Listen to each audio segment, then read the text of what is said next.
Hey everyone, in this video I'm going to show you how to unmirror your video in Microsoft Teams in just a few simple steps. Click the camera icon in your meeting controls and a menu opens with your camera devices listed.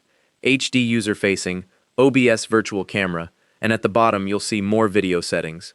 Click more video settings, and the video settings panel opens on the right side of your screen, showing two toggles, adjust brightness at the top and mirror my video just below it. Click the Mirror My Video toggle to turn it off, and your video feed updates immediately.